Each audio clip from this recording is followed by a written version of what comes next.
பொங்கல் பண்டிகையை ஒட்டி நேற்று ஒரே நாளில் 2,25,000 பேர் சென்னையிலிருந்து பயணம். இரு நாட்களில் 4 லட்சம் பேர் பயணித்த நிலையில் இன்று 3,331 பேருந்துகள் இயக்கம்.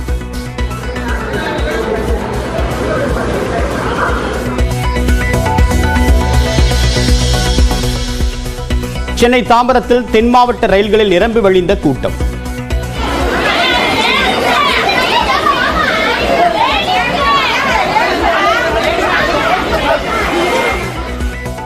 கிளாம்பாக்கம், ஊரப்பாக்கம் பகுதிகளில் வாகனங்கள் அதிகரிப்பால் கடும் போக்குவரத்து நெரிசல்.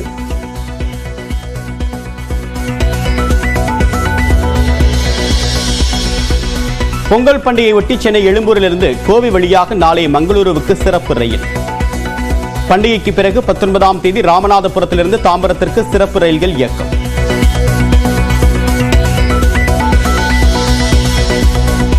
ஈரோடு கிழக்கு தொகுதி திமுக வேட்பாளராக சந்திரகுமார் அறிவிப்பு. முதலமைச்சர் மு க ஸ்டாலினை நேரில் சந்தித்து வாழ்த்து பெற்றார்.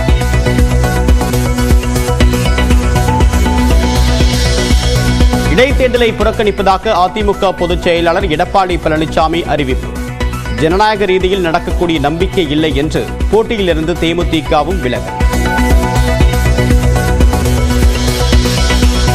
பெண்களுக்கு எதிரான பாலியல் குற்றங்களுக்கு மரண தண்டனை விதிக்கக்கூடிய சட்ட மசோதா நிறைவேற்றம். சென்னை, மதுரை, கோவை உட்பட 7 இடங்களில் தனி சிறப்பு நீதிமன்றங்கள் அமைக்கப்படும் என்று முதலமைச்சர் மு க ஸ்டாலின் அறிவிப்பு.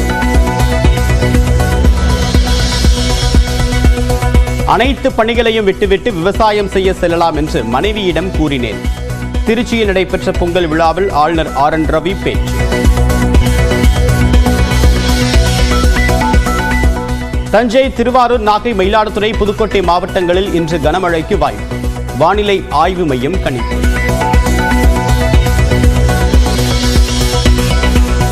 பொங்கல் நாட்களில் தூத்துக்குடி, நெல்லை, கன்னியாகுமரி மாவட்டங்களில் கனமழைக்கு வாய்ப்பு. ராமநாதபுரத்தில் தை பொங்கல் என்று கனமழை பெய்யும் என்றும் கணிப்பு. புதுச்சேரியில் இருசக்கர வாகனத்தில் செல்வோர் இன்று முதல் தலைக்கவசம் அணிவது கட்டாயம். ஹெல்மெட் வாங்க கடைகளில் அலைமோதிய கூட்டம்.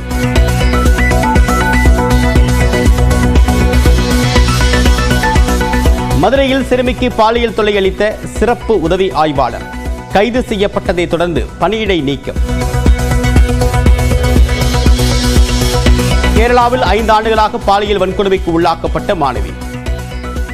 64 பேர் அத்துமீறியதாக பகீர் புகார். விண்வெளியில் 2 செயற்கைக்கோள்களை ஒன்றிணைக்கும் திட்டத்தின் இறுதிக்கட்ட பணிகள் தீவிரம். 2க்குமான இடைவெளி 15 மீட்டராக குறைப்பு என்று இஸ்ரோ அறிவிப்பு. கலிபோர்னியாவின் லாஸ் ஏஞ்சல்ஸ் பகுதியில் காற்றின் பலம் மேலும் அதிகரிக்கும் என்று கணிப்பு.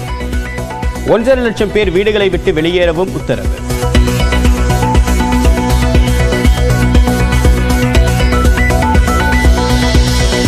இங்கிலாந்திற்கு எதிரான T20 தொடருக்கான அணிகள் ரிஷப் பந்த், சுப்மன் கில், ஜெய்ஸ்வாலுக்கு ஓய்வு. முகமது ஷமி, தமிழ்நாட்டை சேர்ந்த வருண் சக்கரவர்த்தி, வாஷிங்டன் சுந்தருக்கு வாய்ப்பு. ஜனவரி 25 சேப்பாக்கத்தில் நடைபெறக்கூடிய இந்தியா, இங்கிலாந்து அணிகளுக்கு இடையிலான T20 போட்டிக்கான டிக்கெட் விற்பனை இன்று தொடக்கம். ஆன்லைனில் காலை 11 மணி முதல் முன்பதிவு செய்யலாம்.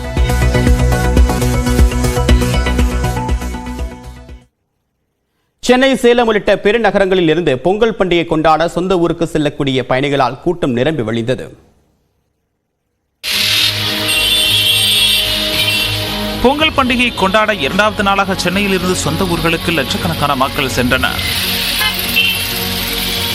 திருச்சி, கோவை, மதுரை, நெல்லை உள்ளிட்ட தென் மாவட்டங்களுக்கு கிளாம்பாக்கம் பேருந்து முனையத்திலிருந்து சிறப்பு பேருந்துகள் இயக்கப்படும் நிலையில் நேற்றும் பயணிகள் கூட்டம் அலைமோதியது.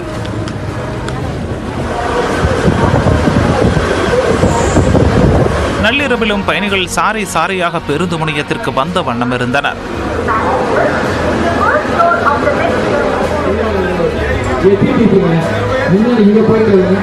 கிளாம்பாக்கத்தில் பேருந்துக்காக காத்திருக்கும் பயணிகளின் அசதியை போக்க பேருந்து முனையத்திற்குள் ஆடல் பாடலுடன் கச்சேரி நடத்தப்பட்டது.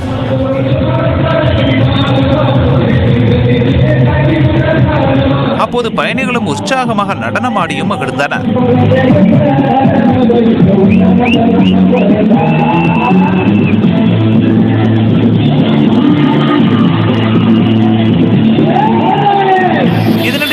ஏராளமானோர் சொந்த வாகனங்களிலும் சென்றதால் கிளாம்பாக்கம், ஊரப்பாக்கம் உள்ளிட்ட இடங்களில் வாகனங்கள் மெதுவாக செல்லும் நிலை ஏற்பட்டது. பண்டலூர் மேம்பாலத்திலிருந்து வெளிவட்ட சாலையில் சுமார் 3 கிலோமீட்டர் தூரத்திற்கு வாகனங்கள் நெரிசலில் சிக்கி தவித்தன.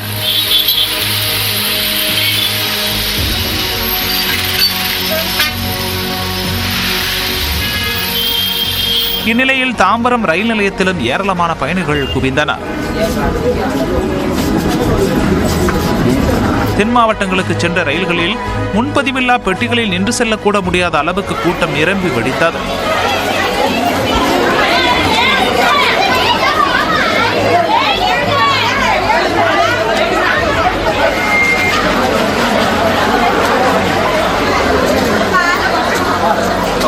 இதேபோல பொங்கல் பண்டிகையை ஒட்டி சொந்த ஊருக்கு புறப்பட்ட பயணிகளால் சேலம் பேருந்து நிலையத்திலிருந்து 300க்கும் மேற்பட்ட கூடுதல் பேருந்துகள் இயக்கப்பட்டன. எனினும் வெளியூர்களுக்கு செல்லும் பேருந்துகளில் பயணிகள் கூட்டம் நிரம்பி வழிந்தது.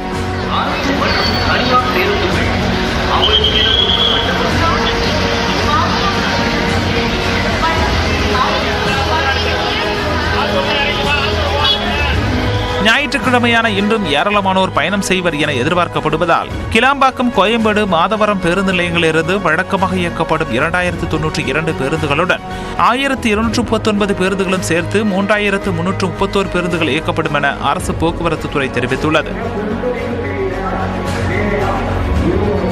இதேபோல பொங்கலை ஒட்டி சென்னை எழும்பூரிலிருந்து கோவை வழியாக மங்களூருவுக்கு சிறப்பு ரயில் இயக்கப்படுவதாக தெற்கு ரயில்வே தெரிவித்துள்ளது.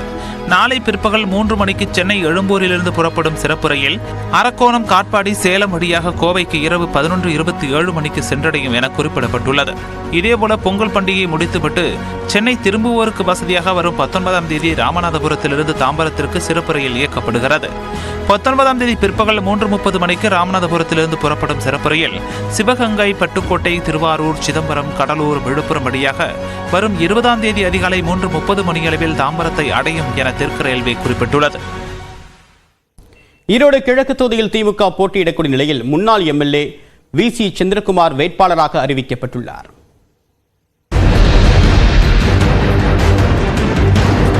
ஈரோடு கிழக்கு தொகுதி காங்கிரஸ் எம்எல்ஏவாக இருந்த ஈ.வி.கே.எஸ். இளங்கோவன் உடல்நலக் குறைவால் உயிரிழந்ததை அடுத்து அடுத்த மாதம் 5ஆம் தேதி இடைத்தேர்தல் நடைபெறும் என்று அறிவிக்கப்பட்டுள்ளது.